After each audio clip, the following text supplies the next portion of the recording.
Well, it's cold outside and it's cold inside, and I've started drinking this nice mulled apple cider on these especially cold days because it just, a hot drink just can warm you up like nothing else. It's very simple, two ingredients. Apple cider, you can use as much or as little as you want. And then mulling spices. And the mulling spices are just a combination of different kind of winter cinnamon and cloves and stuff like that.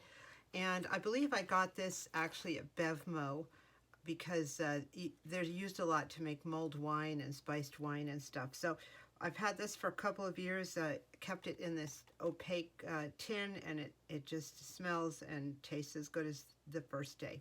So I'm also going to be using the crock pot. You can do this over the stove, but the crock pot I just like the fact it kind of takes care of itself and everything stays nice and hot all day. Now the difference between apple cider and apple juice is that apple juice is completely filtered and apple cider is not completely filtered. So still a lot of the particles and the mash or whatever is left over from making the juice is still in the cider. That's why it's opaque and doesn't have that clear juice-like look. If you can't find cider, that's fine. You can use apple juice for this too. So let's get started.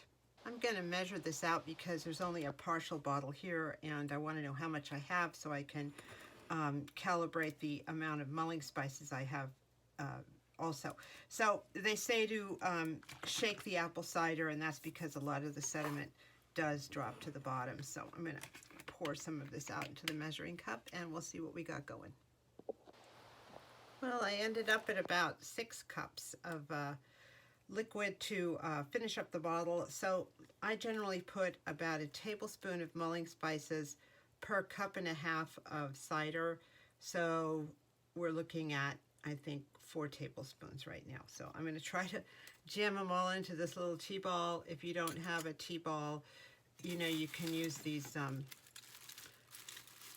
tea bags, or fill your own tea bags, or cheesecloth, or whatever you have that you think will work best. Well, what do you know? It just fit. I'm going to go ahead and close this off and put it into the crock pot. I just put the lid on. I'm going to turn it on high and I'll revisit this in a few hours. Well, it's been about 4 hours in the crock pot and it smells amazing. I'm going to put a ladle in there and put some in my cup and give it a try. Well, after I finished filming, I was going to try a cup of this and let you know how it was. But at that very moment, there was a knock on the door, and it was the 2 guys who are working on my second little cabin here on the property, fixing it up. Very cold outside, rainy. They came in and said, gosh, we'd love a cup of coffee.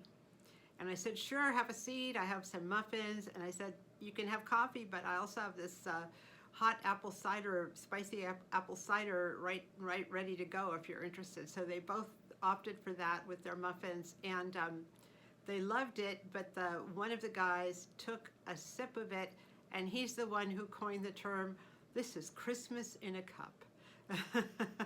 I thought it was the cutest thing and the most appropriate thing, and by the time they left, I had very little left, so I'm glad I made that big crock pot. So anyway, it is indeed Christmas in a cup. It's winter in a cup. It's just a lovely, warm, non-caffeine, non-alcoholic drink to warm you up and just make you feel good.